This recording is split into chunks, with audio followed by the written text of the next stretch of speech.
옆 사람과 인사하겠습니다. 우상숭배의 유혹을 이겨냅시다.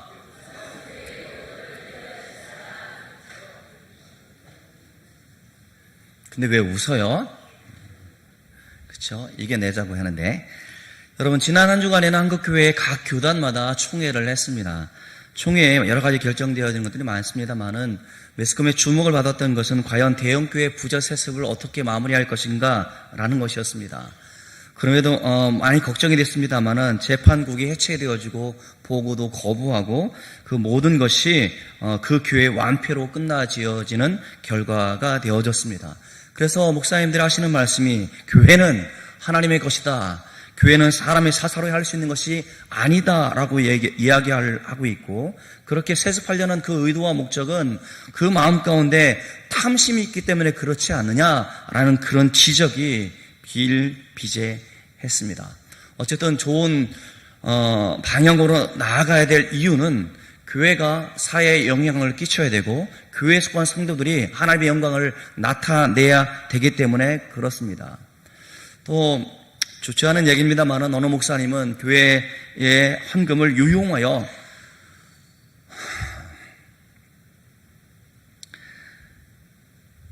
도박장에서 살다시피 해서 재판을 받는 그 판결문이 이렇게 말해주고 있습니다. 저한테 하는 말 같고 우리가 제 자신을 돌아보는 마음으로 같이 읽어보도록 하겠습니다. 목사 가운데는 참 목사와 거짓 목사가 있는데 피고인은 목사의 도리를 지키지 아니한 거짓 싹군 목자가 아닌가 의심된다. 성직자는 일반인보다 도덕성이 높아야 한다. 그런데 피고인은 주일까지 도박장에 살다시피 했고 엄청난 돈을 탕진했다. 신의 돈을 도둑질한 것과 같다. 그럼에도 수시로 말을 바꾸는 등 반성이 전혀 없었다. 인간의 법정에서는 이것으로 끝나지만 앞으로 스스로의 양심과 신의 법정 위에서도 심판받을 날이 반드시 있을 것이다. 어쩌면 우상 숭배의 적인 덫에 걸려서 굉장히 비참한 모습 가운데 재판을 받고 있는 한 목사님의 모습이 아닌가 생각이 되어지고, 정죄하는 마음보다는 그 판사가 그 판결을 내는 그런 판결문이 저와 여러분들 가운데 참된 회개가 필요한 삶이 무엇인가에 대해서 다시 한번 생각해야 하는 그런 판결문이라 생각이 되어집니다. 우리 주 예수께서 십자가에 피 흘려 죽으시기까지 우리의 모든 죄를 다 담당해 주셨기에 통회하고 자복하고 회개하는 심령을 받은 사람들은 반드시 회개의 은혜 가운데 있을 줄 믿으시기 바랍니다. 십계명의 제1계명이 무엇입니까? 그것은 우리가 하나님을 사랑하는 방식이 무엇인가를 말씀해 주고 있습니다. 너를 위하여 우상을 만들지 말고 절하지도 말고 섬기지 말라라고 말씀해 주고 있습니다. 그러니까 하나님만을 섬기는 것이 우리에게 복인데 하나님 외에 다른 것을 섬기는 것, 그것을 우상 숭배하는 것이라고 말씀해 주고 있는데, 이는 하나님께서 가증히 여기시는 것이라는 사실을 성경을 통해서 알게 되어집니다. 여러분, 성경을 구약성을 읽다 보면 이스라엘 백성들이 우매하고 미련하고 저렇게 바보가 될 수가 없습니다. 여러분, 불기둥과 구름기둥이 우리의 눈앞에 보여진다고 한다면 우리가 바르게 신앙생활을 하지 못할 사람이 어디 있겠습니까? 바위에서 물이 쏟아져 나오는데 그것을 보면서 하나님이 살아계시다 말하지 못할 사람이 어디 있단 말입니까? 40년 동안 의복이 헤어지지 않고 신발이 떨어지지 않는 그런 역사, 날마다 만나와 메추라기를 먹으며 살아가는 그런 은혜를 경험했다라고 한다면 우리 신앙이 흔들린 이유가 없잖아요. 그런데 어떻습니까? 그들은 미련했어요. 모세가 지금 시내산에 올라갔을 그 어간에 사람들은 불안했습니다. 모세가 있어야 되는데 언제 적이 쳐들어올지, 모세가 없으면 우리가 불안하여 그들이 말하기를 우리가 신을 만들자라고 말하면서 그 아론을 부추겨 많은 사람들이 가지고 있었던 그냥 사소한 것이 아니었습니다. 가장 중요한 재물이었던 금을 내어놓으면서 그들은 금 송아지를 만들며 하는 말, 이것이 우리의 하나님이다. 우리가 이 하나님을 섬기자, 금 송아지를 섬기자라고 그런 어리석은 모습이 보여지고 있습니다. 그러니까 그들은 이집트에서 보았던 금송아지 섬기는 그런 모습들, 태양신을 섬기는 그 모습들처럼 하나님은 이 금송아지 형상이 하나님이라 믿었다라는 겁니다. 이게 무슨 말이냐면 그들은 살아계신 하나님을 한 번도 섬기지 않는다 말한 적이 없어요. 나는 하나님을 섬긴다라고 말하면서 다른 우상을 섬기는, 즉 이게 무슨 말입니까? 하나님도 섬기고 다른 우상도 섬기는 그런 죄 가운데 빠져있는 모습을 우리가 구약성경을 통해서 너무나 잘 알고 있습니다. 그들에게 율법도 주고 제사제도도 주고 절기를 통해서 그들로 하여금 그런 영적인 안정장치를 두었음에도 불구하고 구약의 교회는 철저히 실패하고 말았습니다. 그러다가 예수님께서 이 땅에 오심으로 말미암아 점진제로 진행되어졌던 구속의 역사가 급물살을 타게 되어집니다. 십자가의 고난과 부활의 복음이라는 견고한 터 위에 지금 성령의 역사, 사도행전 2장에는 성령의 역사를 통해서 영광스러운 신약 교회가 출발하게 됩니다. 그렇게 2000년을 지나왔습니다. 그렇게 지나온 2000년 신약교회 이후의 2000년 역사도 어쩌면 우상 숭배의 와의 치열한 투쟁의 역사가 아닌가 생각해 봅니다. 그들은 신약에, 그러니까 우리가 구약 제사를 통해서 하나님의 은혜를 받아 구원을 받는 것이 아니라 우리의 죄를 내어주시는 예수님을 믿음으로 말미암아 우리가 구원을 받았다는 그런 확신을 가지고 교회가 출발되었음에도 불구하고 이것이 진리다, 이렇게 해야 된다라는 그런 싸움들, 심지어 어떤 형상을 만들어 놓고 이것이 하나님이라고 말하는 어리석은 구약 성도들의 모습을 답습하고 있었다라는 말입니다. 그러니까 우상 숭배는 인간이 만들어지고 이 땅 가운데 살면서 끊임없이 우리를 도전하고 우리에게 놓여져 있는 가장 큰 문제임을 우리는 고백할 수밖에 없어요. 그래서 칼빈은 뭐라고 말합니까?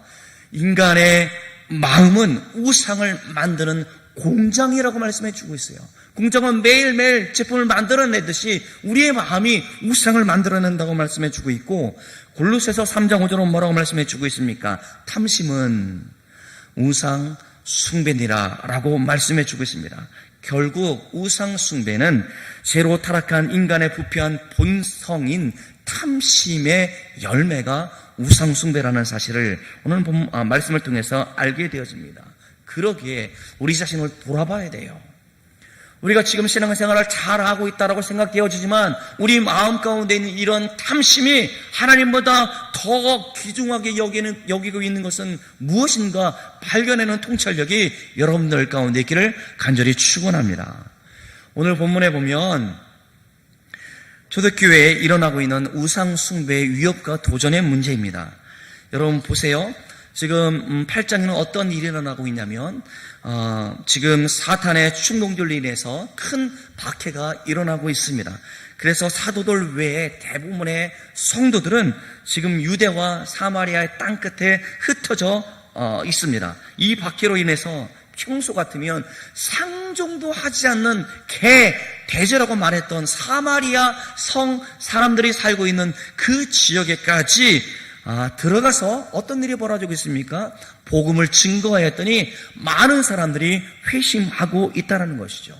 이때 빌립이라는 사람도 지금 사마리아 성에 내려가서 복음을 전하는데 많은 사람들에게 붙어있던 귀신 들렸던 사람들이 나음을 입게 되어지고 많은 병자가 고침을 받게 되어졌습니다. 이로 인해서 사마리아 성에 큰 기쁨이 임했고 시몬이라는 사람이 있었는데 이 사람은 마술사였습니다. 이 빌립의 전도 사역에 나타나는 이 놀라운 성령의 권능을 목격하게 되어집니다.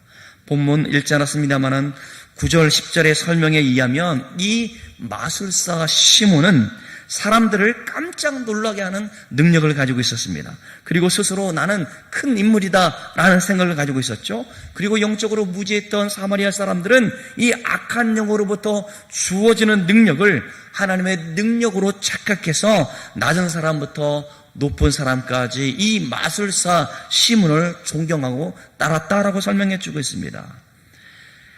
여러분 보십시오. 우리에게 시사하는 바가 큰데 많은 사람들이 영적으로 무지하면 우리가 분별하지 못해요. 이것이 하나님의 역사인지 사단의 역사인지 구분하지 못한단 말입니다. 사단의 세력들도 광명의 천사로 위장하여 우리를 유혹할 수 있다는 사실을 말씀해 주고 있다는 것이죠. 그럴 때 우리가 그러잖아요. 제가 오늘날 수업을 하는데 교수님이 하시는 말씀이 참 어리석었다라고 얘기를 하면서 우리가 아프면 말이죠. 그 당시에 80년대만 하더라도 이 할렐루야 기도원 전개화, 김개화인지 전개화인지 잘 이름인지 모르겠습니다만은 그분한테 가서 머리를 조아리면서 안수받고 있는 목사가 그 당시에 교수님이 전도사임에도 불구하고 그게 얼마나 어리석게 보였는지 그런 이야기를 하셨습니다. 여러분, 우리가 진리의 말씀에 기초하여 분별할 수 있는 능력이 있어야 되는데 그러한 능력을 갖추었다라고 생각하는 목사님이 그렇게 이단이라고 여겨지는 그 사람 앞에 머리를 조아리는 모습이 얼마나 무지한지 보여주는 사건이지 않겠나 생각을 해봅니다. 여러분, 사단은 하나님의 모은 좋은 것들의 모조품을 만드는 탁월한 능력을 가지고 있어요. 하나님의 지혜와 하나님의 능력을 악용해서 우리 가운데 이것이 하나님께서 너에게 주는 것이야 라고 속이는 천재라는 말입니다. 제 시계 비싼 시계 아닙니다만은 저도 비싼 시계 모조품을 가지고 있어요. 동생이 준 건데 동생이 중국에 사니까 중국은 모조품의 천국이지 않았어요. 뭐든지 다 진짜같이 만들자면서요. 그래서 저한테 시계를 주면서 이거 어떤 시계라고 그러더라고요. 저는 그 시계 이름을 잘 몰라요. 까르띠에라고 그러는데 비싼지도 뭔지도 모르겠어요. 근데 어쨌든 그거를 차고 다니면 그 비싼 시계처럼 보이니까 기분이 좀 좋아질 것 같은데 근데 중요한 것은 문제는 이게 금방 죽어버려요. 무슨 말인지 아시죠? 그래서 별로 재미가 없어서 안 차고 다닙니다. 여러분, 모조품은요, 저처럼 시시한 시계 모조품 만들지 않습니다. 모조품은 말이죠, 정말 귀한 시계 이름 한번 말해보세요. 뭐가 비싼 시계입니까? 여러분 없어요? 장로님 어떤 시계가 비싼 시계예요? 그렇죠. 저도 그건 알아요. 노렉스 반짝반짝하는 그 노렉스를 모조품으로 만들어낸단 말입니다. 귀할수록 그렇게 모조품을 만들어낸다는 것이죠. 여러분, 주님이 오실 때까지 우리들 가운데 이게 진짜인지 모조품인지 우리로 하여금 분별할 수 있는 능력이 있어야 함을 오늘 본문을 통해서 다시 한번 새겨봤으면 좋겠습니다. 이 성경학자들이 말하기를 이 시몬이라는 사람은 어쩌면 당시 이집트에서 유행하고 있는 마술을 공부하러 유학을 갔다 온 사람이지 않겠나 그렇게 이야기를 하기도 합니다. 오랫동안 그는 사마리아 성에 있는 사람들을 미혹하여 왕처럼 떵떵거리며 살던 사람이었다라는 말입니다. 그런데 그러던 어느 날 빌립이라는 사람이 와서 그동안 듣지도 보지도 못한 엄청난 능력을 행한 것을 목도하게 됩니다. 이것은 자신이 배운 것과는 완전히 차원이 다른 고차원적인 마술적 능력으로 그는 생각을 하게 되었습니다. 그래서 마술사 시몬은 그 능력에 관심을 가지고 사마리아 사람들과 함께 열심히 빌립을 따라다녔습니다. 여러분 보세요. 이게 지금 마술사라고 표현하지만 어쩌면 추수를 하는 사람, 그러니까 귀신적인 능력에 힘입어서 그렇게 하는 사람이 지금 전도자를 따라다니고 있는 놀라운 역사가 나타나고 있습니다. 그러니까 시몬조차도 빌립의 복음 전도 앞에서 큰 표적과 큰 능력 앞에 압도되어졌다라는 사실을 보여주고 있습니다. 그러니까 지금 도저히 상종하지 않았던 저 사마리아 사람들이 예수를 믿게 되어지고 그들 가운데 하나님의 말씀이 임했다라는 소식이 지금 예루살렘의 사도들 가운데 증거되어졌고, 그래서 사도들을 회의를 거쳐서 이 사마리아 땅에 베드로와 요한을 파송하게 됩니다. 15절 17절에 보면 사도들이 내려가서 가장 먼저 한 일이 무엇이겠습니까? 우리 성경 같이 읽어보겠습니다. 여러분 성경 보세요. 15절 17절 읽습니다. 17절까지 시작. 그들이 내려가서 그들을 위하여 성령 받기를 기도하니 이는 아직 한 사람에게도 성령 내리신 일이 없고 오직 주 예수의 이름으로 세례만 받을 뿐이더라. 이에 두 사도가 그들에게 안수함에 성령을 받는지라. 지금 안수하여 기도하였더니 성령의 능력이 그들 가운데 임했다라고 말씀해 주고 있습니다. 두 사도가 지금 안수할 때 믿는 자들에게 성령의 능력을 임하는 것을 보고 마술사 시몬의 마음에 숨어있던 탐심이 도사려 나오고 있는 모습이 보여주고 있습니다. 그래서 시몬은 뭐라고 말합니까? 사도들 가운데 돈을 주면서 지갑에 있는 푼돈 아니었을 겁니다. 엄청나게 큰 돈을 내밀면서 이 권능을 내게도 달라라고 그렇게 요청하고 있습니다. 하나님의 선물을 돈을 주고 사려 하고 있는 겁니다. 시몬은 비록 빌립이 전한 예수 그리스도에 대한 복음을 들었고 세례도 받았고 전심으로 빌립을 따랐던 성도임에 틀림이 없습니다. 그런데 지금 그가 예수님을 믿고 따랐던 잘못된 동기인 그 탐심이 그를 완전히 사로잡고 있어서 하나님의 선물을 돈으로 살 수 있겠다라는 마음으로 사도 앞에 서 있다는 것이죠. 여러분, 우리 같으면 성도님 그러면 안 됩니다. 그거 잘못됐습니다. 라고 여러분 그거 그렇게 하지 마세요. 라고 이렇게 다이를 텐데 사도는 지금 뭐라고 말씀해 주고 있냐면 20절에 내 은과 내가 함께 망할지어다라고 저주의 말씀을 하고 있다는 말입니다. 이게 엄청난 저주의 말씀이에요. 이제 간 예수를 믿게 되어지는 초신자에게 실수할 수 있잖아요. 뭘 모르고 잘못할 수 있지 않겠습니까? 그런데 왜 사도 베드로는 심한 질책을 넘어서 엄청난 저주를 그에게 하고 있는지 그것을 우리는 하나님의 말씀으로 여러분 마음 가운데 새겼으면 좋겠습니다. 23절에 보니까 베드로가 시몬의 영적 상태에 대해서 설명하는 말이 나와요. 우리 다 같이 23절을 읽어보겠습니다. 23절 시작.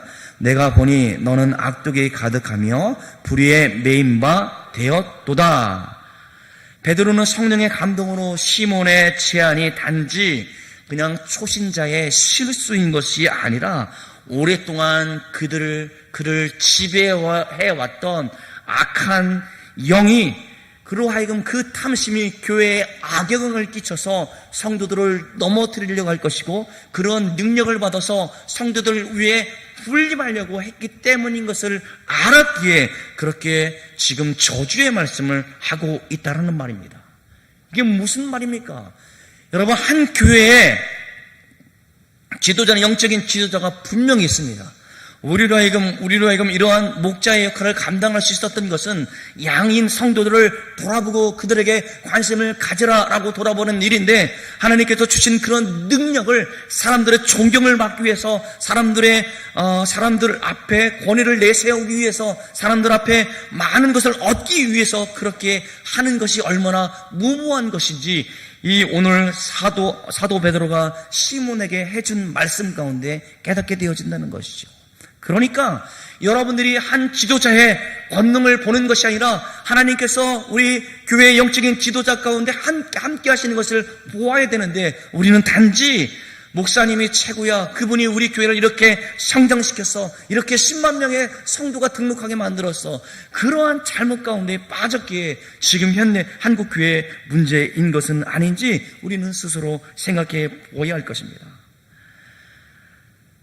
그를 오랫동안 지배해 왔던 것은 탐심이었습니다. 그 탐심이 내가 이러한 하나님의 능력을 돈으로 살 수 있다라는 그런 마음을 가지고 있었기에 그 탐심이 그 영혼을 좀먹게 할 뿐만 아니라 교회를 힘들게 할 것이고 교회가 하나님의 영광을 나타내는 그런 교회가 아니라 그런 능력을 바라는 사람들 가운데 주목할 그런 가능성이 있었기에 단호하게 꾸짖고 있다라고 보여집니다.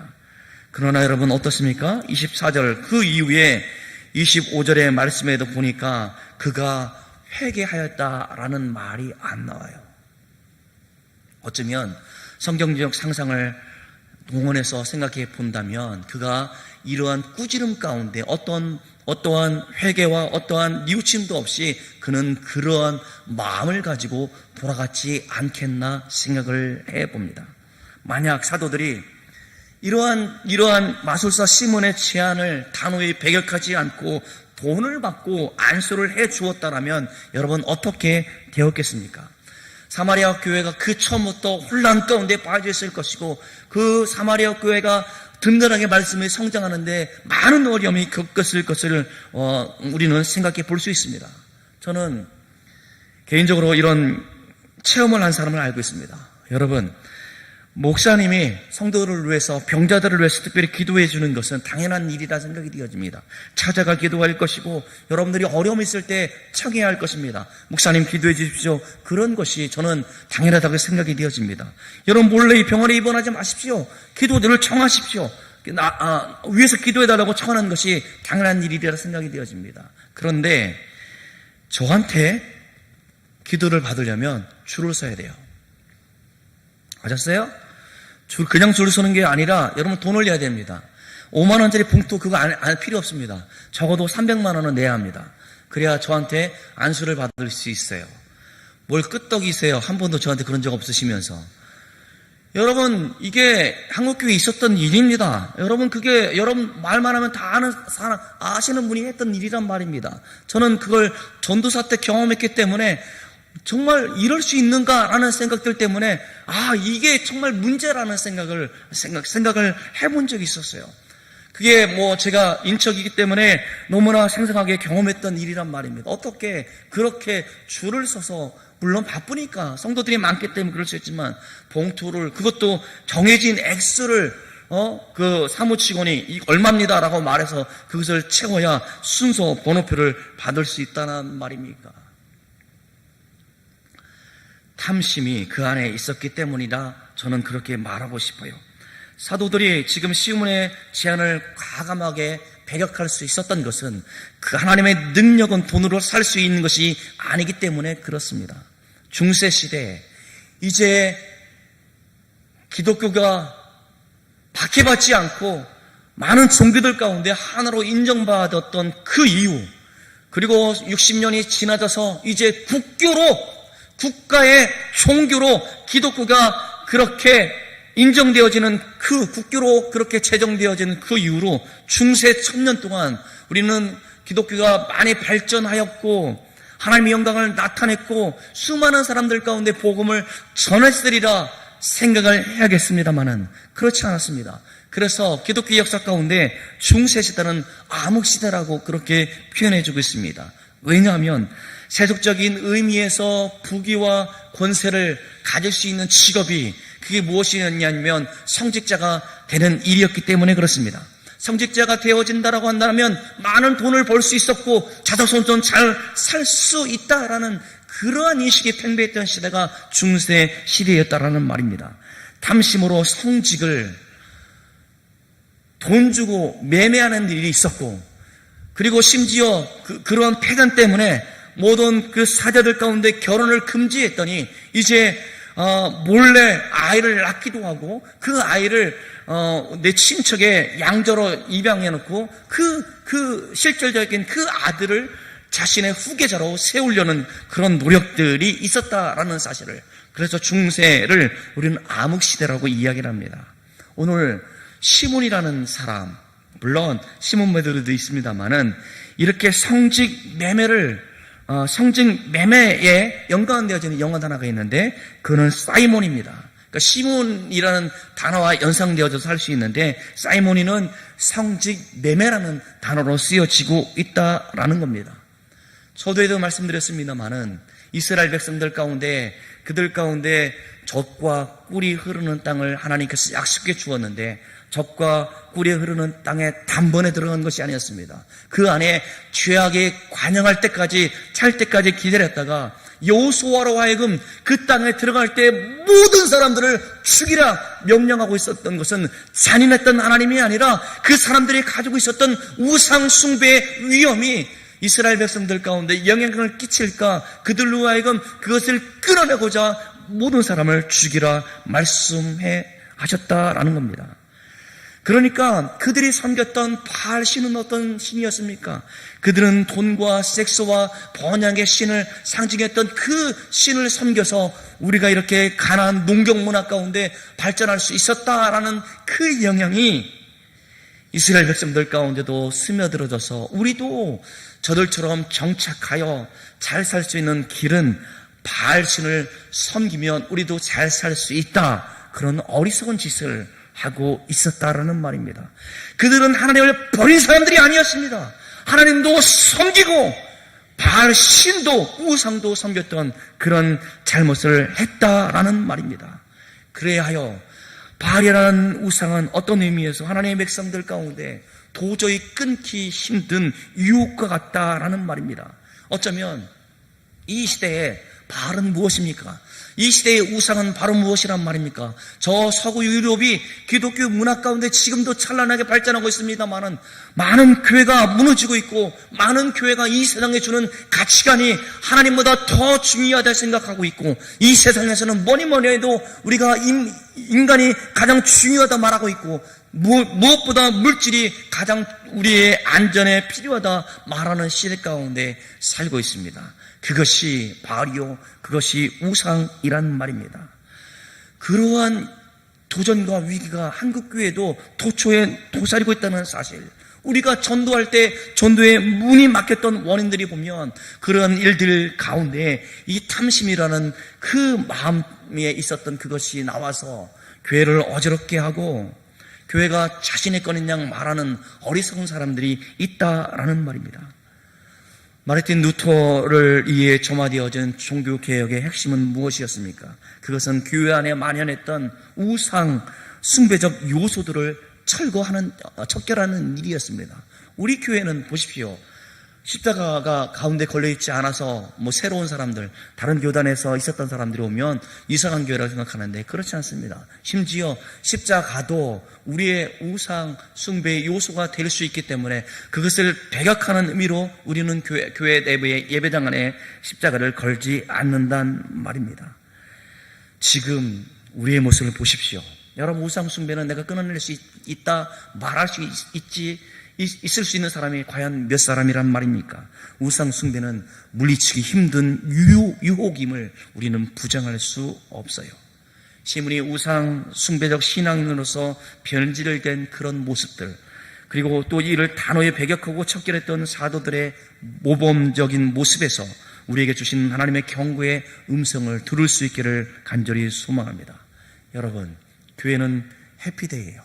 날마다 주님의 교회에 올 때마다 우리는 행복한 삶을 산다 말할 수 있는 것입니다. 세상이 찌들고 세상이 힘들고 어려워도 주님의 교회에서 예배할 때, 하나님 앞에 예배할 때 우리 영혼이 살아나는 것이기 때문에 우리는 교회에 오면 좋다라고 말할 수 있다란 말입니다. 교회에 와서 교회를 다녔더니 사회 번창해서 좋다라고 말하는 것이 아니라 내 영혼이 주님 하나님께서 내게 은혜를 베풀어 주시사 내 영혼이 이제 숨 쉴 수 있고 이 세상 가운데 내가 살 수 있는 힘을 공급받았기 때문에 나는 좋다, 나는 행복하다 말할 수 있어야 된단 말입니다. 복음의 능력 앞에서 우리는 기쁨과 행복을 말할 수 있지만 우리가 근본적으로 부패한 본성을 가진 사람이기 때문에, 죄인이기 때문에 이 우상숭배, 즉 탐심의 유혹 앞에 무너져 내리는 사람들이 얼마나 많은지 모르겠습니다. 우리가 어쩌면 힘들고 어려울 때는 하나님의 은혜를 갈망하고 그 앞에 서고자 하는 노력들이 있는 것 같아요. 그런데 우리가 오히려 충만해져서 선한 일에 대해서 열심히 하고 또 맡긴 일에 최선을 다할 때에는 죄인임을 인정하는 것이 그렇게 어려워 보이는 것이 지금의 모습은 아닙니까? 사도 바울을 봅시다. 그는 유대교에 정통한 사람이었습니다. 그럼에도 불구하고 하나님의 강권적인 은혜 가운데 역사하사 그가 다메섹 도상에서 부활하신 기름을 만나게 되어지고 그는 이제 이방인의 사도로서 복음을 증가하는 사람으로 평생을 그렇게 살았습니다. 그는 율법에 흠이 없는 자라고 말해도 잘못됨이 없었음에도 불구하고 그는 말하기를 나는 모든 사람보다 지극히 작은 자라고 고백을 하였습니다. 그리고 자기는 만삭되지 못해 태어난 부족한 사도라고 고백하고 있습니다. 그리고 모든 성도 중에 지극히 작은 자라고 고백할 수 있었고 그는 마지막 순교를 앞두고 있으면서 말하기를 나는 죄인 중에 괴수라 그렇게 스스로의 정체성을 고백하고 있습니다. 사람은 죄와 짝하며 살아가는 사람임을 그는 고백하고 있다는 말입니다. 그런 날마다 주님을 붙잡고 주님을 의지하여 믿음의 성숙 가운데 있음에도 불구하고 전적으로 복음의 은혜를 의지할 수밖에 없는 타락한 죄인임을 그렇게 고백하고 있다라는 말입니다. 그래서 사도 바울은 말하기를 나는 날마다 죽노라 그렇게 고백하였습니다. 사랑하는 성도 여러분, 우리의 모습은 어떻습니까? 우리가 몸된 교회를 위해서 헌신하는 그 아름다운 모습 가운데 취하고 있는 것은 아닙니까? 어쩌면 교회 다니는 목적이 하나님의 영광 가운데 하나님께서 맡겨주신 제자로서의 사명을 사는 것보다 많은 사람들 앞에 나는 이렇게 살고 있어 말하고자 하는 그러한 욕심 가운데 서 있는 것은 아닙니까? 교회에 있는 사람들이 그러할진데 교회 밖에 있는 사람들은 어떻겠습니까?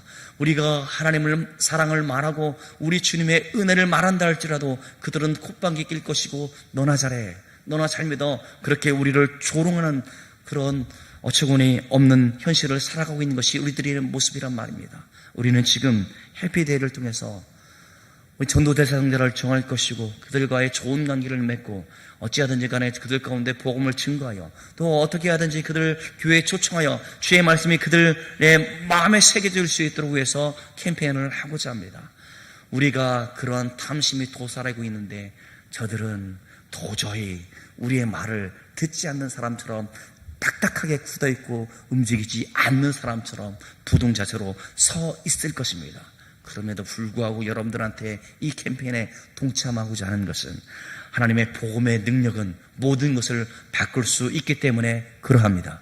그렇기 때문에 우리로 하여금 우리가 날마다 탐심 가운데 있지만 그 탐심의 유혹을 이기고자 날마다 주님 앞에 엎드려 주여 나는 죄인입니다. 그러할진대 나의 죄를 용서하시고 나를 통하여 저 한 번도 주의 복음을 듣지 못했던 사람들, 하나님을 외면하고 자기 힘대로 살아가는 저 사람들 가운데 주의 복음을 증거하는 하나님의 사람으로 나를 사용하여 주옵소서. 이런 고백이 저와 여러분들 가운데 있기를 간절히 축원합니다. 사랑하는 성도 여러분, 진정한 믿음은 날마다 우리로 하여금 더 깊은 회개의 자리로 이끌어 가심을 우리가 그렇게 고백할 수 있기를 간절히 소망합니다. 그래 우리는 날마다 회개하고 쉬지 않고 회개하며 범사에 회개함으로 두렵고 떨림으로 우리의 믿음의 길을 걸어갈 수 있기를 간절히 축원합니다. 그래서 우리의 믿음의 주인 되어주시는 주님만 의지하고 주님께서 날마다 주의 영이 날마다 나와 함께 하사 내가 오늘도 주님의 인강을 해서 살아갈 때에 하나님이 기뻐하신다 믿으시기를 주의 이름으로 축원합니다. 기도하겠습니다. 하나님 우리 아버지시여, 우리가 탐심이 우리 마음 중심에 있어서 우리가 우상 숭배하는 사람들임을 고백하지 않을 수 없습니다. 하나님도 섬기지만 이 땅 가운데 있는 것을 더 좋아하고 우리의 자녀들이 하나님의 말씀으로 잘 자라기보다는 세상의 방법으로 그렇게 살아가기를 원하는 마음도 또한 우리 안에 있습니다. 하나님께서 우리에게 부여해 주신 모든 은사를 하나님 영광 가운데 드려져야 될 터인데 우리의 욕심을 위해서 그렇게 살고자 하는 마음도 우리 안에 있음을 하나님 그런 영적인 통찰력을 우리 가운데 주옵소서. 그래 우리 모든 성도들 날마다 회개하며 주님 앞에 설 수 있도록 주여 도와주시옵시고 겸손히 엎드려 주님 앞에 서 있는 기도하는 우리 성도들을 통하여 하나님이 세상에 우리를 밀어나다 말할 수 있고 세상에 우리를 조롱한다 할지라도 살아계신 하나님의 복음을 증거하는 저희들이 되어질 수 있도록 주여 도와주옵소서. 내가 날마다 죽는 것처럼 하나님 저 부동적인 저 영혼들 가운데 긍휼의 마음을 품게 도와주시옵시고 하나님의 사랑의 마음이 증거되어질 수 있도록 주여 우리를 사용하여 주옵소서. 감사드리오며 사랑이 많으신 예수님의 이름으로 기도드리옵나이다. 아멘.